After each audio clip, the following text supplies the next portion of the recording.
어차피 안 사귀는 거 아니야? 진짜 몰랐어. 그냥 하는 말인 줄 알았지. 너도 마음 접은 거 아니야? 늘 이런 말 같지도 않은 변명을 늘어놓습니다. 차라리 그냥 사과를 하지 하는 생각도 듭니다. 그러면 덜 모욕적일 텐데 말이죠. 내가 짝사랑하던 사람을 뺏어간 친구. 방귀 낀 놈이 성낸다고 사람 속을 더 긁습니다. 오늘은 이 모멸감과 배신감은 잠시 미뤄두고 이번 영상에서는 이 장면을 조금 멀리서 보겠습니다. 도대체 어떤 인간들이 왜 이런 선택을 하는 걸까요? 이런 인간들의 특징과 그 선택의 이유를 파고들어 보겠습니다.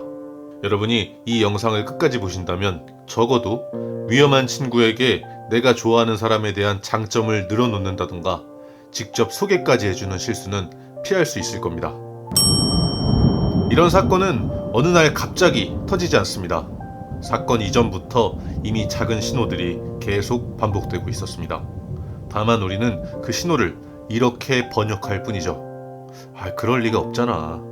하지만 선을 넘는 인간들은 사건 전부터 이미 경계를 흐리고 있습니다.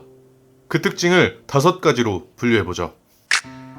남의 연애 감정, 짝사랑 이야기에 유독 집요합니다.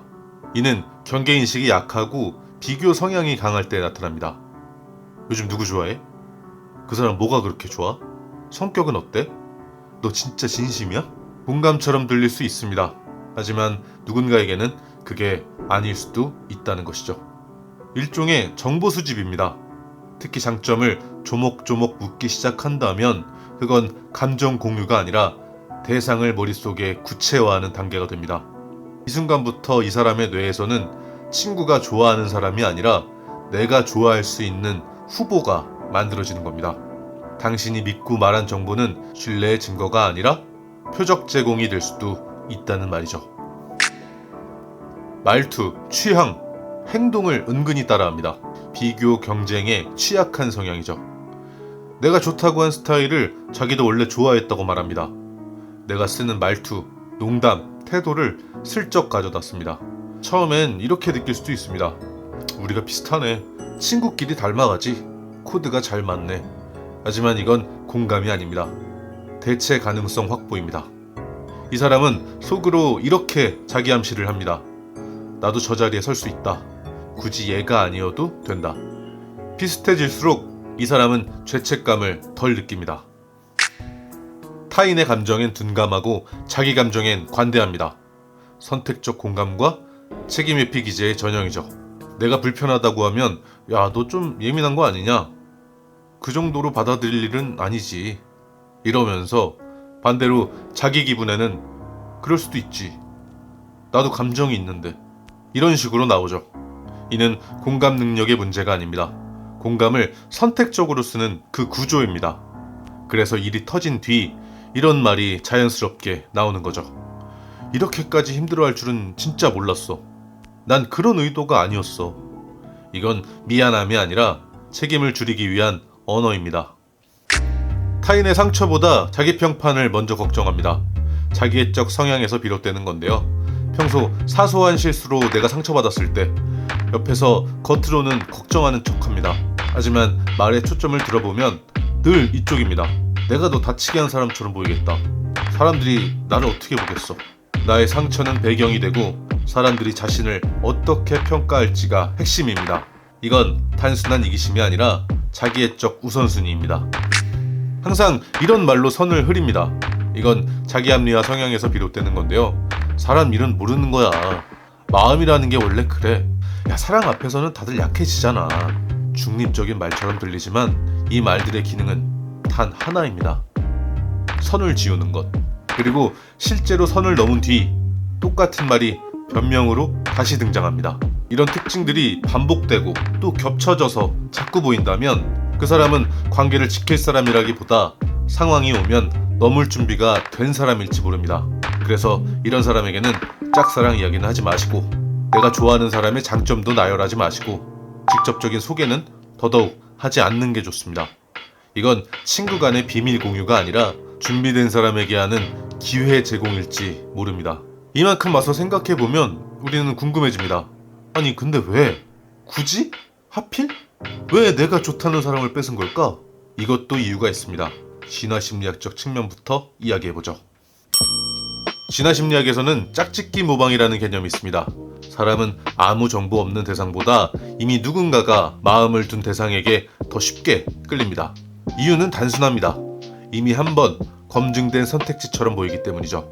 누군가가 좋아했다는 사실은 그 사람의 매력을 보증서처럼 만들어줍니다.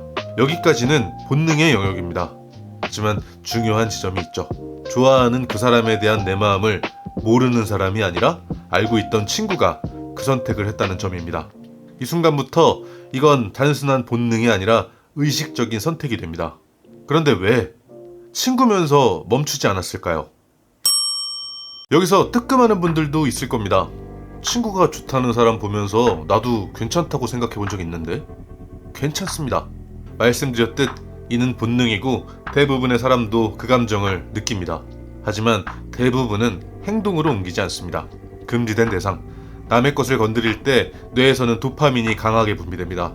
위험, 성취, 우월감이 한꺼번에 묶이기 때문이죠. 하지만 정상적인 사람은 이때 전전두엽, 즉 브레이크가 개입합니다. 이건 하면 안 되지.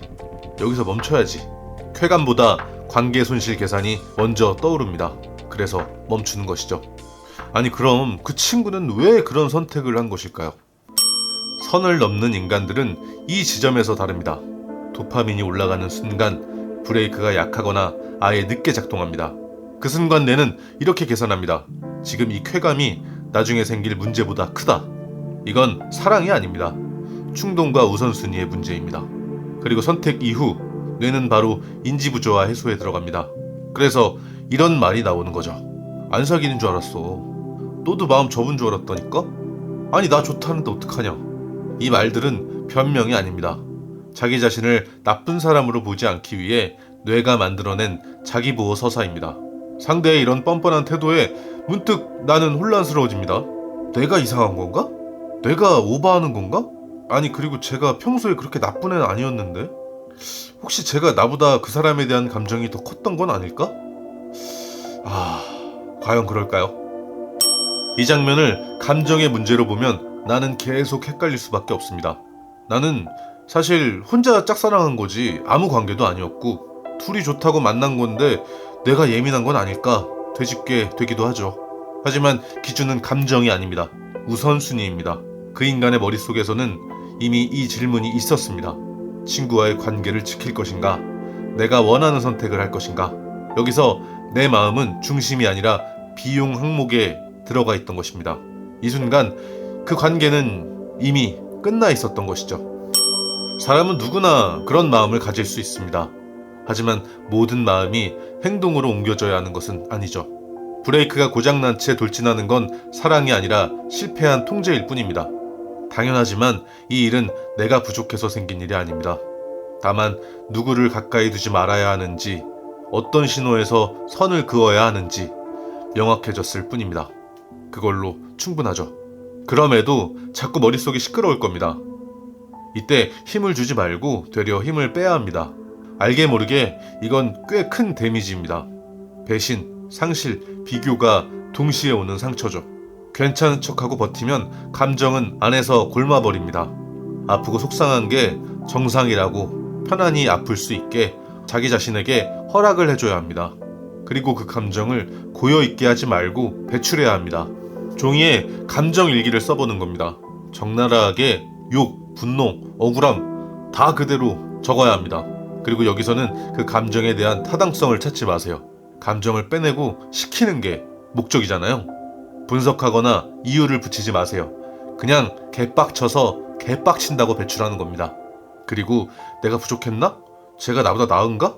이건 자존감을 파괴합니다. 그런 비교가 아니라 이건 관계에서 신뢰가 무너진 일이라고 선명하게 명명하는 것입니다. 사람 말고 일어난 일을 분리하여 보는 것이죠. 또 그 친구의 SNS를 찾아보거나 근황을 캐는 건 단련이 아니라 입니다. 적어도 한 달 정도는 차단해 놓는 게 회복에 좋습니다. 못해도 2주 이상. 이건 회피가 아니라 응급처치입니다. 마지막으로 꽤 큰 상처를 받은 자존감을 회복하는 법입니다. 여기서 많은 분들이 실수를 합니다. 이제부터 나를 진짜 사랑할 거야. 더 좋은 사람이 되겠어. 이런 말이 먹히는 지점이 아닙니다. 그냥 반신욕, 운동, 산책 같은 일상 속에서 천천히 복구해 나가야 합니다. 나에게 말을 걸고 정상적으로 작동한다는 이야기를 해주는 것이 가장 빨리 회복되는 방법입니다. 더 자세히 나에게 말 거는 법이 궁금하시다면 제가 이전에 나와 마주하는 법에 대한 영상을 올려놓았습니다. 그 영상을 고정 댓글에 남겨둘게요. 필요하신 분들은 거기서 이어가시면 됩니다. 네, 오늘 영상은 여기까지입니다. 저는 다음 영상으로 다시 찾아뵙겠습니다. 구독 부탁드리면서 이만 가보겠습니다. 감사합니다. 안녕히 계세요.